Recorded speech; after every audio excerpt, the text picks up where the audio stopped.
नमस्कार दोस्तों, कैसे हैं आप। स्वागत है आपका डीजीएस क्लासेस में। सो बच्चों, मैं आपका दोस्त, होस्ट और टीचर डॉक्टर गौरव शर्मा आप लोगों के साथ इस जर्नी में आप लोगों के लिए। बच्चों, हम लोगों ने अपने पहले वीडियो में इस बात का जिक्र किया था कि किस तरीके से हम पूरा सिक्वेंशली यहां चलते चले जाएंगे और आई होप आप सभी ने अपना मूड बना लिया है कि अगली दिवाली आईआईटी वाली। सो बच्चों, अब सबसे पहली चीज जनरल ऑर्गेनिक केमिस्ट्री से आज हम शुरू करेंगे। आपका सिटिंग टाइम बहुत इंपॉर्टेंट है। आप कितने घंटे एक कुर्सी पे बैठ के टिक के बैठ के पढ़ते हैं, ये जरूरी है आपकी सक्सेस को डिफाइन करने में। भाई देखो, अगर आईआईटी पहुंचना है तो जेईई एडवांस तो देना ही पड़ेगा। क्लियर है? तो जरा आज का सेशन भी शुरू करते हैं और समझते हैं क्या रेलिवेंसी है सिटिंग टाइम की। अगर आईआईटी पहुंचना है तो जेईई एडवांस देना पड़ेगा और जेईई एडवांस सुबह 7 बजे आपको वहां पहुंचना पड़ेगा और 9 बजे से 12 बजे तक पहला पेपर होगा जी। 9 बजे से 12 बजे तक पहला पेपर होगा, फिर 2 बजे से 5 बजे तक दूसरा पेपर होगा। दोनों पेपर पीसीएम के होंगे। कई बार मैंने समझाया इस बात को। अब देखें, अगर आईआईटी को यही चेक करना था कि आपका पीसीएम कितना स्ट्रांग है तो भैया एक ही पेपर ले लेते। दो क्यों ले रहा है? जस्ट इसलिए कि ये देखने के लिए आप क्या सुबह 7 बजे से शाम के 5 बजे तक एक्टिव है, आपका ब्रेन एक्टिव है, आपको हैबिट है या नहीं। तो सिटिंग हैबिट बहुत जरूरी है। तो अब आप आज से एक चीज जरूर करेंगे, 3 आवर्स की सिटिंग एक बार में जरूर लेंगे। ये बहुत जरूरी है। 3 आवर्स का एक बार में बैठ के पढ़ाई करनी है। तो आइए शुरू करते हैं हम अपनी कहानी जनरल ऑर्गेनिक केमिस्ट्री के साथ।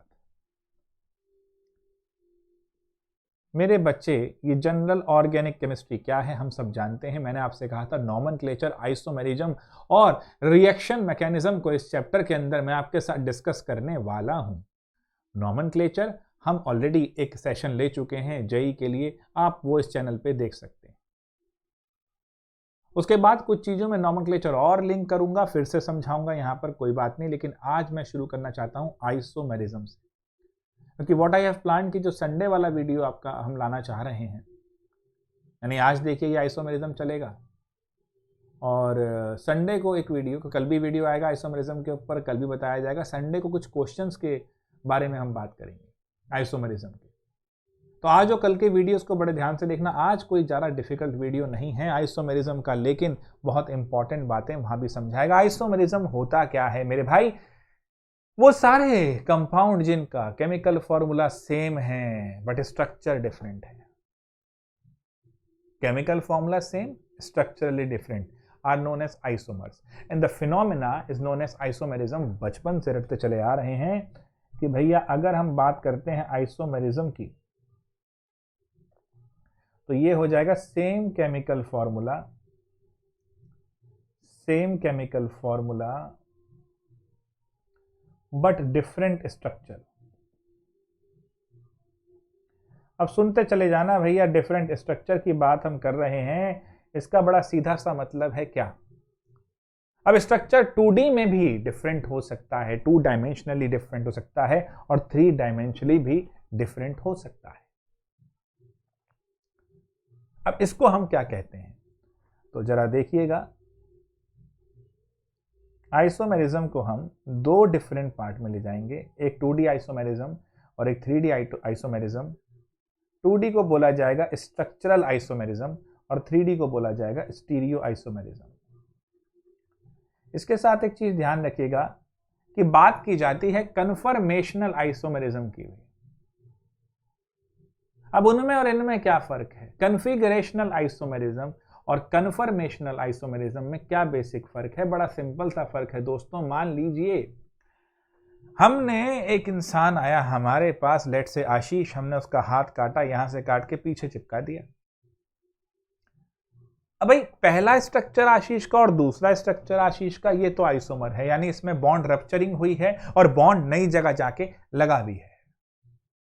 तो जिन केसेस में बॉन्ड रप्चरिंग हो और बॉन्ड नई जगह जाके लग जाए, उन सभी स्ट्रक्चर्स को हम कहेंगे आइसोमर्स। कौन से? कन्फिगरेशनल वाले। कन्फिगरेशन में चेंज हो गया ना वहां पर।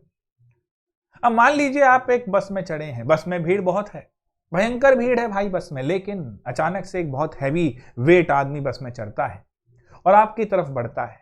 अब आपके पास दो ऑप्शन है, या तो वो आपको पिचका दे और या आप थोड़ा सा ट्विस्ट हो जाएं उस एक्सेस प्रेशर को बर्दाश्त करने के लिए। यहां पर आपने बॉन्ड रप्चरिंग नहीं करी, आपने ऐसा तो नहीं करा ना अपने पैर फोल्ड करके बैग में डाल लिए बाद में लगा लेंगे, ऐसा तो आप नहीं कर सकते। तो आपने खाली किया क्या है दोस्तों, आपने अपने आप को ट्विस्ट किया है।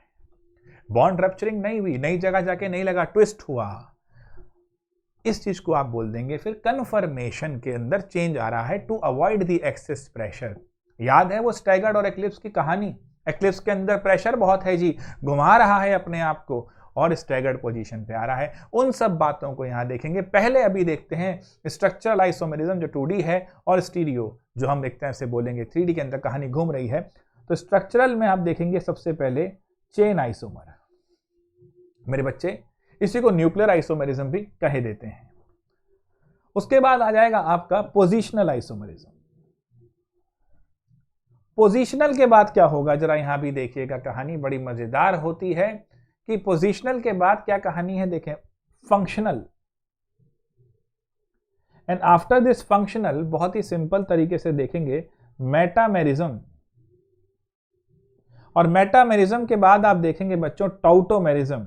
सो यहां पर आपने ये 5 आपने कैटेगरी देखी है किसकी बच्चों, स्ट्रक्चरल आइसोमेरिज्म की। पहला है चेन, दूसरा है पोजिशनल, तीसरा है फंक्शनल, चौथा मेटामेरिज्म और पांचवा बहुत ही सिंपल तरीके से टाउटोमेरिज्म होता हुआ। स्टीरियो में आप दो बातें देखते चले जाएंगे, पहला है ज्योमेट्रिकल आइसोमेरिज्म और दूसरा है ऑप्टिकल आइसोमेरिज्म। ये बात आप ध्यान रखिएगा, थोड़ा सा स्पीड तेज रखनी पड़ेगी भैया, तूफानी कोर्स है ये। अब ये 25 दिसंबर तक वाइंड अप करना है और सारी मुद्दे की बातें बतानी है, तो थोड़ी सी मुझे स्पीड तो रखनी पड़ेगी। मैं सिखाने में स्पीड रखूंगा, आप सीखने में स्पीड रखिए, सारा अच्छा कंटेंट यहां पर होगा, डोंट वरी। सो मैंने आपको बताया स्ट्रक्चरल आइसोमेरिज्म में chain isomer, positional isomerism, then functional isomerism, then metamerism, tautomerism और स्टीरियो में ज्योमेट्रिकल और ऑप्टिकल आइसोमेरिज्म के बारे में पढ़ने वाले हैं। तो आइए शुरू करते हैं फटाफट। स्ट्रक्चरल आइसोमेरिज्म में पहला isomerism that is chain isomerism. बच्चों चेन आइसोमेरिज्म क्या चीज है जरा ध्यान से देखिएगा। चेन आइसोमेरिज्म यानी आप एक चीज जरा देखिए, पहले यहां बच्चों को कुछ डाउट होता है, हम उसको समझाई देते हैं। यहां पर बड़ा प्यारा चीज है भाई, अगर कार्बन की वैलेंसी है 4 और यहां पर 4 हाइड्रोजन की बात हो रही है, तो बड़ा प्यारा मुद्दा है कि ये चारों हाइड्रोजन यानी जिस कार्बन पे सिर्फ 4 हाइड्रोजन लगे हों उस कार्बन को बोला जाएगा super primary carbon. Super primary carbon. मेरे भाई अगर इस कार्बन के साथ एक और कार्बन अटैच हो जाए तो ये भी प्राइमरी, ये भी प्राइमरी, यानी आपके साथ अगर एक और कार्बन अटैच्ड है तो आप प्राइमरी कार्बन हैं। एक और अटैच होने के बाद ये बन जाएगा जी प्राइमरी, ये भी प्राइमरी। अच्छा एक और अटैच हो गया, अब मेरे बच्चे यहां पर हो गया ये सेकेंडरी कार्बन, ये भी प्राइमरी, ये भी प्राइमरी। अब देखो ध्यान से, ये कार्बन सेकेंडरी क्यों हुआ, क्योंकि ये 2 डिफरेंट कार्बन से अटैच्ड है। अगर ये 3 से अटैच हो जाएगा तो ये हो जाएगा टर्शरी, और अगर ये 4 से अटैच हो जाएगा तो हो जाएगा क्वार्टरनरी। याद है गुरु, क्वार्टर, क्वार्टर माने 1/4, बड़ा जल्दी दिमाग खेलता है इस बात पे। तो क्वार्टर माने 1/4, यानी 4 के बीच में बटा हुआ है ये, इसलिए ये कार्बन क्वार्टरनरी है। और बाकी ये सारे क्या हैं बच्चे, ये सारे प्राइमरी हैं। बहुत ही सिंपल सा कॉन्सेप्ट है आइसोमेरिज्म का, जो हम स्टार्ट करेंगे इस वाले कॉन्सेप्ट से। चेन आइसोमेरिज्म में आपको ये देखना है, ये जो मैंने आपको ज्ञान दिया, कई बच्चों को इस ज्ञान में दिक्कत होती है, फिर वो आगे भी उलझ जाते हैं। इसके साथ एक चीज समझना, अब इस नॉलेज के बाद मान लीजिए आपके पास भैया पेंटेन है, हाइड्रोजन तो नहीं लगाने ना, पता है ना कार्बन की वैलेंसी 4 है, इतना ज्ञान तो होगा, IIT में जाने की कोशिश कर रहे हो, H खुद लगा लेना। तो भैया यहां पर देखें तो ये एक नॉर्मल लॉन्ग चेन है, अब इसे कहा जाएगा एन पेंटेन। एन पेंटेन इसको कहा गया है। अब इसमें देखा जाए एक ब्रांचिंग हो गई है, क्या हो गई है दोस्तों, ब्रांचिंग हो गई है। यानी अब अगर मैं ये काम करूं, अब देखना बच्चे ध्यान से, ये सारे क्या हैं, C5H12। कैसे? लगा दो ना सर H, भूल भाल जाएंगे तो बत्ती बुझ जाएगी। सर इसमें भी 12 हो जाएंगे? अरे गजब, देखो भैया कैसे।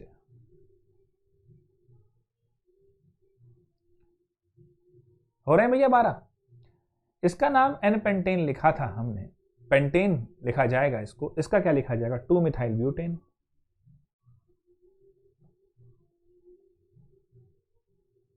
Two methyl butane. नोटिस करो, इस वाले का और इस वाले का स्ट्रक्चर डिफरेंट है, आईयूपैक नेम डिफरेंट है, फॉर्मूला सेम है। अब और आनंद देखो, अगर इसको ऐसा बनाया जाए तो 2,2 dimethyl propane, 2,2 dimethyl propane.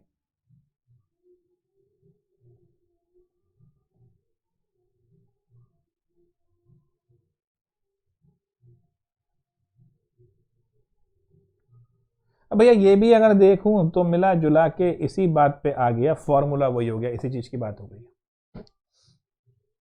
Formula यहां भी C5H12 ही है। सर तीनों का फॉर्मूला सेम है, स्ट्रक्चर तीनों का डिफरेंट है।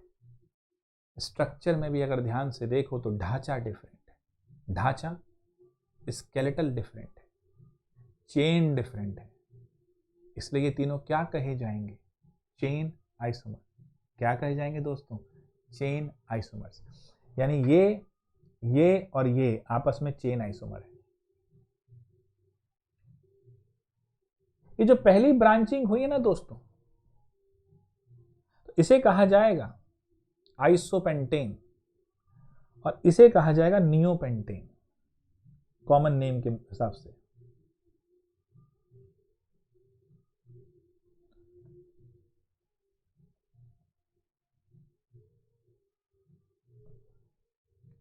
ये एन पेंटेन, ये आइसोपेंटेन, ये नियोपेंटेन।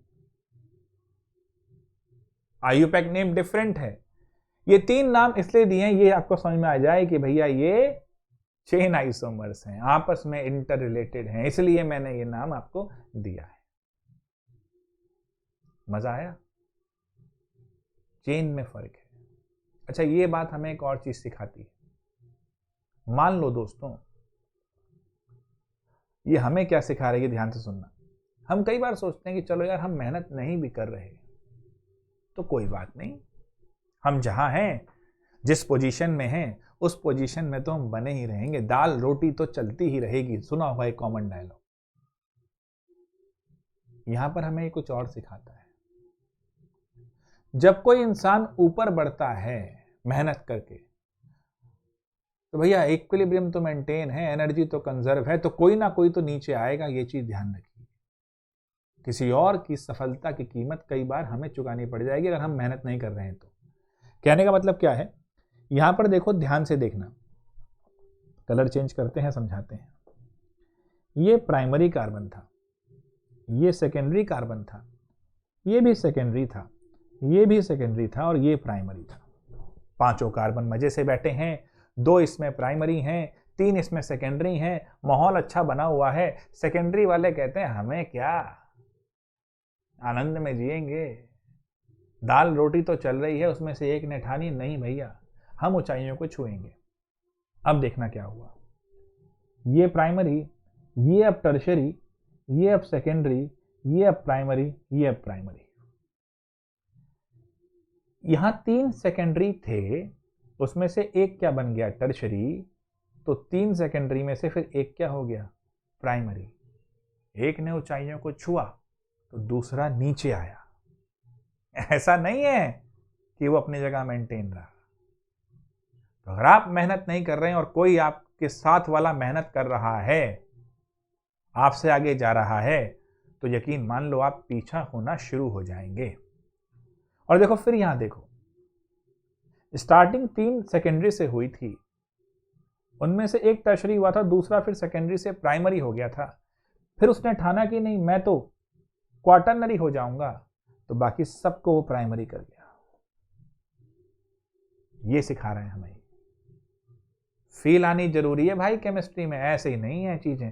तो ये चेन आइसोमेरिज्म है, जहां पर अगर हम देखें तो कंपाउंड मॉलिक्यूल्स के अंदर सिंपल फॉर्मूला तो सेम रहेगा, स्ट्रक्चर डिफरेंट हो जाएगा।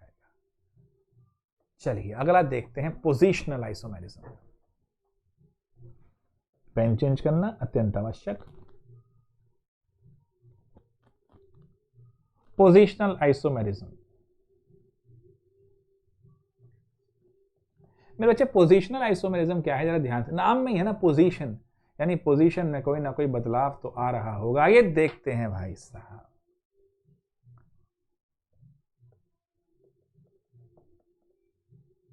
इसका नाम बताओ रे 1 क्लोरोप्रोपेन, इसका नाम बताओ रे 2 क्लोरोप्रोपेन। दोनों का आईयूपैक नेम डिफरेंट हो गया, फार्मूला सेम है भाइयों, सेम फॉर्मूला, चेंज क्या है, सब्स्टिट्यूएंट की लोकेशन। चलो बढ़िया है।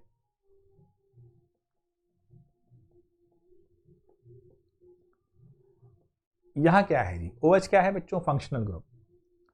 फॉर्मूला यहां भी सेम रहेगा, propane 1 all, propane 2 all, formula यहां भी सेम है, परंतु यहां पर भी पोजीशन चेंज हो रही है OH की। अच्छा जी, बहुत बढ़िया सर। अब यहां पर देखेंगे डबल बॉन्ड की पोजीशन यहां पर चेंज होती है। मजा आया? यानी पहले अगर देखा जाए तो सब्स्टिट्यूएंट की पोजीशन चेंज थी, फिर देखा जाए फंक्शनल ग्रुप की पोजीशन चेंज थी, फिर देखा जाए अनसैचुरेशन की पोजीशन चेंज हो गई। फॉर्मूला सेम रहा भैया, but 1 ene but 2 ene. IUPAC name का डिफरेंट होना जरूरी है आइसोमर्स के अंदर, ये चेक कर लेना। जब आइसोमर्स निकालने बैठेंगे, आइडेंटिकल मॉलिक्यूल का आईयूपैक नेम सेम आता है। कई बार नंबरिंग में वो हम गलती कर देते हैं, आइडेंटिकल को ही हम आइसोमर मान लेते हैं, इसलिए आईयूपैक नेम लिख के चेक कर लेना इन केस ऑफ कंफ्यूजन। अब इन सब में क्या था बेटा, molecules a compound having same chemical formula but differs in position of side chains, functional groups और अनसैचुरेशन। डन बच्चों। अब यहां से एक सवाल आता है मन में कि क्या इसको भी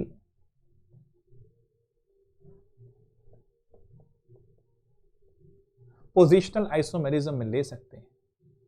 ना रे, इसको पोजिशनल आइसोमर में नहीं ले सकते हैं।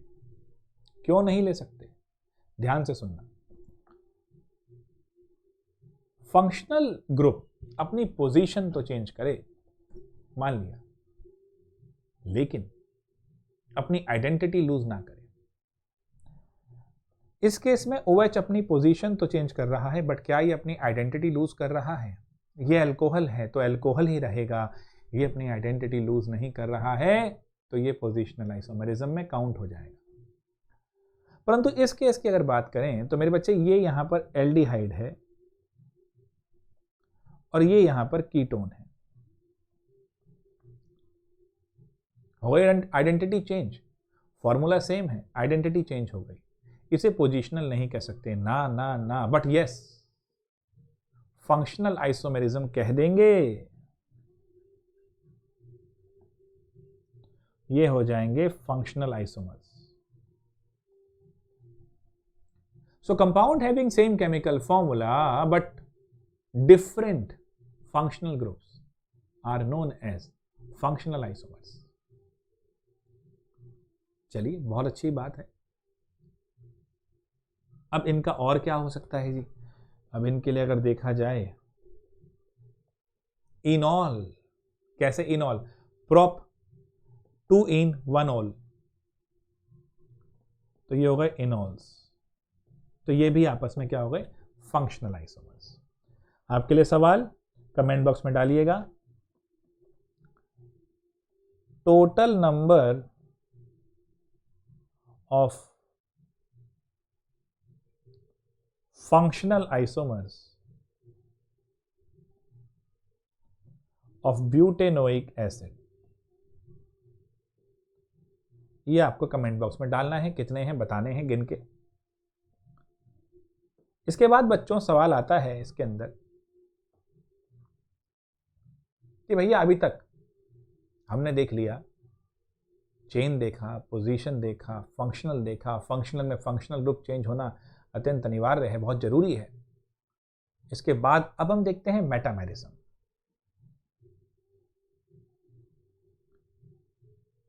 मेटामेरिज्म क्या होता है दोस्तों? देखो, जब एक पॉलीवैलेंट एटम अपने दोनों तरफ की कार्बन चेन को इधर उधर कर दे, इधर उधर कर दे, सब्स्टिट्यूट कर दे, तो वो जो बनेंगे आपके मॉलिक्यूल्स, उनको हम क्या बोल देंगे? उन स्ट्रक्चर्स को हम क्या कहेंगे? मेटामर्स। कैसे? ईथर के अंदर आप पहले ऑब्जर्व कर सकते हैं, फिर एस्टर में कर सकते हैं, जहां पर बीच में पॉलीवैलेंट एटम आता है। ईथर के एग्जाम्पल से मैं आपको समझाता हूं। ईथर और एस्टर में बहुत बच्चे कंफ्यूज रहते हैं, तो उनके लिए एक छोटा सा ट्रिक समझाता हूं, छोटे से जोक के माध्यम से इसको पढ़ेंगे। देखो, इन क्लासेस में बच्चों हम थोड़ा सा चीज़ों को स्टोरीज के फॉर्म से भी समझेंगे, थोड़ा सा कुछ फन एलिमेंट डालेंगे। And why we have to add all these thing? क्योंकि सर ये तो बहुत सीरियस क्लास आपने कही है। बेस्ट, बिल्कुल। मेमोरी बनाने के लिए इमोशंस का होना बहुत जरूरी है। अगर किसी चीज के साथ आपके इमोशन जुड़ते हैं तभी वो मेमोरी बन पाती है। और क्योंकि अब टाइम कम है, 25 दिसंबर तक ये चीजें करनी है, तो मेमोराइज चीजों का होना बहुत जरूरी है। दिमाग में टिकना चीजों का बहुत जरूरी है। उन्हीं को टिकाने के लिए मैं साथ में ये एलिमेंट ऐड करूंगा, ताकि आपके दिमाग में ये चीजें बहुत आसानी से आए। तो दोस्तों, जब मिथाइल घर से बाहर खेलने के लिए जाता है और वापस आता है, तो वो ईथर होता है। सर ये क्या बात हुई? मिथाइल जब घर से बाहर खेलने जाता है, उसकी मम्मी उसको आवाज देके बुलाती हैं, CH3, ओ CH3। मेरे भाई जो वापस आया ये ईथर है, यानी ऑक्सीजन ने 2 कार्बन चेन के बीच में अपने आप को एंट्री दे दी। ईथर का नॉमेनक्लेचर भी आपको समझा देते हैं। एल्कोक्सी एल्केन होता है। ध्यान से देखना दोस्तों, नॉमेनक्लेचर करते हुए इसका नाम क्या लिखते हो? 2 मिथाइल ब्यूटेन। क्या लिखते हैं बच्चों? 2 मिथाइल ब्यूटेन। अब मान लीजिए ये इस तरह दिया होता, अब जलवा अलग होता। भैया यहां पर छोटी वाली चेन के साथ जो ऑक्सीजन लगा, जैसे ये बड़ी चेन है, ये छोटी चेन है, ऑक्सीजन के दोनों तरफ 2 चेन है, ये छोटी ये बड़ी। छोटी वाली को बोलना है एल्कोक्सी, बड़ी वाली को बोलना है एल्केन। तो इसका नाम जो होना चाहिए वो क्या होना चाहिए? पहले 2 मिथाइल ब्यूटेन करते, अब 2 पे ये एल्कोक्सी है, तो 2 पे मिथॉक्सी है, एल्कोक्सी। CH3 है तो ये मिथॉक्सी है। तो दिस इज 2 मिथॉक्सी ब्यूटेन। दोस्तों, अगर ऐसे होता तो इसका और इसका तो भैया फॉर्मूला सेम हो गया। तो सर मैं इसको क्या चेन नहीं कह सकता? ना, वहां पर कार्बन चेन में कार्बन एक दूसरे जुड़े हुए कार्बन होते हैं, वो सेम होने चाहिए। इसमें नहीं है रे, इसमें इधर 3 और इधर 2, इधर 4 और 1, चेन तो ब्रेक कर दी ना गुरु। तो सर पोजिशनल कह दो। काहे भैया, वहां पर तो चेन बराबर रहती है। पोजिशनल में हमने ढांचे के साथ कोई पंगा नहीं लिया था गुरु, देख लो ध्यान से। ढांचे के साथ कोई पंगा नहीं था ना, ढांचा वही था, स्केलेटन वही था, चेन के साथ कोई पंगा नहीं था जब पोजिशनल की बात कही थी। और फंक्शनल तो कह ही नहीं सकते, दोनों ही ईथर हैं। नया टर्म कॉइन करेंगे, मेटामेरिज्म। तो ये और ये आपस में मेटामर है। सोच के सोचना जरा, क्या एस्टर में भी ऐसा होगा? क्योंकि आज तो ये सिर्फ समझा रहे हैं, हमने आपसे कहा था ये तो आसान सा लगेगा, लेकिन सब सवालों के अंदर आपको इसमें उधेड़ूंगा, सोचने के लिए टाइम भी दूंगा। जब भी सवाल कराऊंगा तो 2 मिनट सोचने के लिए जरूर दूंगा, ये मेरा उसूल है, 2 मिनट से ज़्यादा नहीं दूंगा, तो ये ध्यान रखिएगा। चलिए फटाफट से आगे समझते हैं। ये मेटामेरिज्म का तोहफा समझ में आया जी। अगला देखते हैं टाउटोमेरिज्म। देखो बच्चे, साइंस में एक आती है चीज टाउटोलॉजी। अब टाउटोलॉजी क्या होती है? टू एंड फ्रो, एक दो चीजों के बीच में लगातार घूमते चले जाना, लगातार घूमते चले जाना। अब देखें जलवा बड़ा प्यारा है दोस्तों। भाई यहां पर आप देखेंगे 2 तरह की फॉर्म। देखो वैसे तो आईमीन के अंदर भी देखा जाता है, बट सबसे फेमस है, बहुत सारे एसाइल वगैरह के अंदर हम देखते हैं, बट सबसे फेमस है टाउटोमेरिज्म में कीटो इनॉल टाउटोमेरिज्म। ये क्या है दोस्तों? ये हमारी कीटोनिक फॉर्म है। और ये एक मस्त इक्विलिब्रियम में रहेगी इनोलिक फॉर्म के साथ। 1 मिनट सर, ये दोनों तो फंक्शनल आइसोमर हैं, टाउटोमर क्यों कह रहे हो? यस मेरे बच्चों, हम ये कहते हैं कि ये फंक्शनल आइसोमर्स तो हैं but they are inseparable.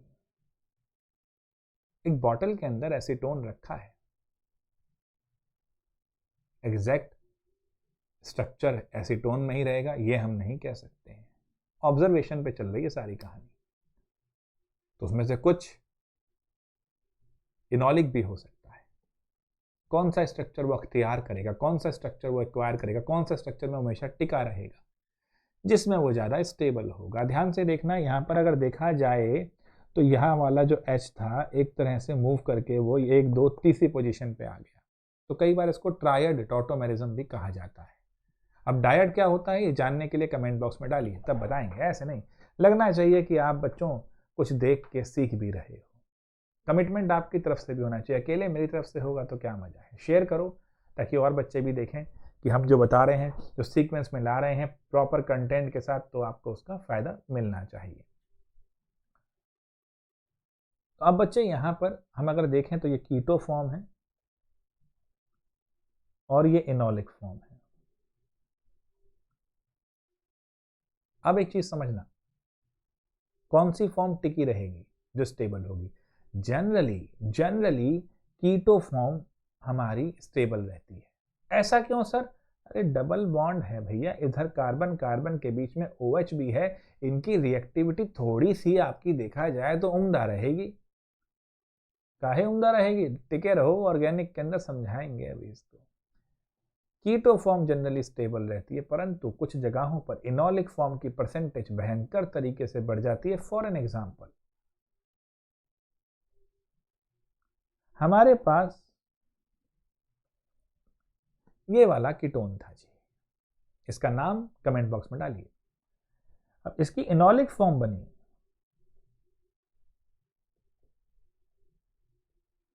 Sir ये तो एरोमेटिक कैरेक्टर आ गया भैया, ये तो फिनॉल बन गया। और हम ये जानते हैं कि अगर एरोमेटिक कैरेक्टर आ गया तो स्टेबिलिटी आ गई, और अगर बच्चों स्टेबिलिटी आ गई तो इसका सीधा सा मतलब है कि इनोलिक फॉर्म इस केस में ज़्यादा स्टेबल है, उसकी परसेंटेज इस केस में ज़्यादा होगी। इसका मतलब आपको ये समझ में आ गया होगा कि जेई मेंस में, पर्टिकुलरली जेई मेंस में, नीट में भी पूछता है बट पर्टिकुलरली जेई मेंस में इस तरह का सवाल जरूर आएगा परसेंटेज के ऊपर कि इनोनिक कीटोनिक फॉर्म की, कीटो फॉर्म की ज़्यादा है या इनोलिक फॉर्म की परसेंटेज ज़्यादा है। तो हमें अब ये देखना होगा कि परसेंटेज इनॉल की तब ज़्यादा होगी जब वो एरोमेटाइजेशन की तरफ आ जाए या H बॉन्डिंग की तरफ स्टेबिलिटी आ जाए। सवालों में ये चीज़ देखनी है हमें। ये सारा जो फंडामेंटल बना रहा हूँ ना, ये सवालों के लिए ही बना रहा हूँ शॉर्ट में। इसके बाद बच्चों हम आएंगे स्टीरियोआइसोमेरिज्म के ऊपर। तो यहां पर हम लेते हैं, आइए, ज्योमेट्रिकल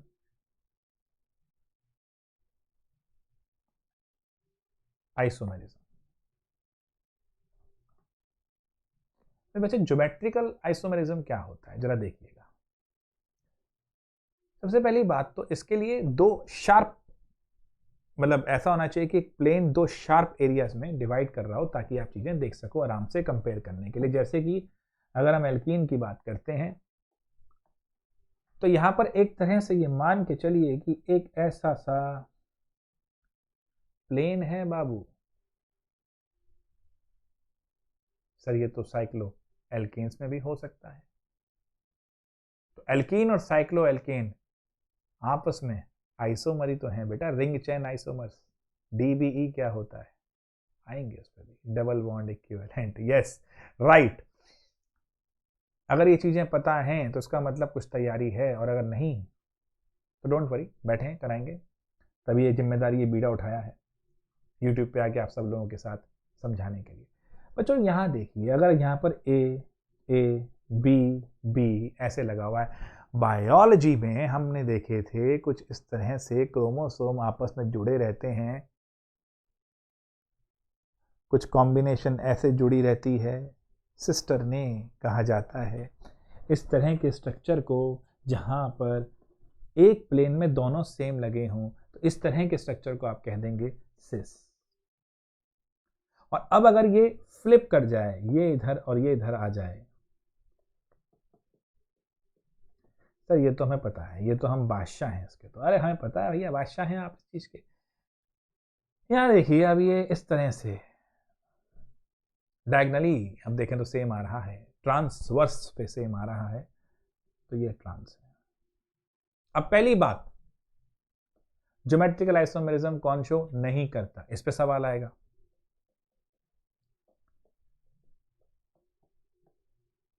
मान लीजिए ये है, अब इस वाले कार्बन में प्लेन तो हमने ये बना लिया, इस वाले कार्बन में ये और ये दोनों सेम है, यानी डबल बॉन्डेड कार्बन पे अगर ये दो ग्रुप सेम लगे हुए हैं तो ज्योमेट्रिकल आइसोमेरिज्म शो नहीं करेगा।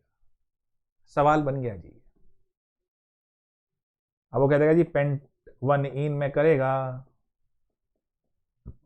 आप कहेंगे भाग लो प्यारे, नहीं करेगा क्योंकि ये दोनों सेम है। तो अगर डबल बॉन्डेड कार्बन के दोनों में से, अगर दोनों कार्बन में से किसी एक कार्बन पे दोनों ग्रुप सेम लगे हैं तो वो ज्योमेट्रिकल आइसोमेरिज्म शो नहीं करेगा। बात पल्ले पड़ गई। अब आइए यहां पर मुद्दा आएगा boiling point and melting point का।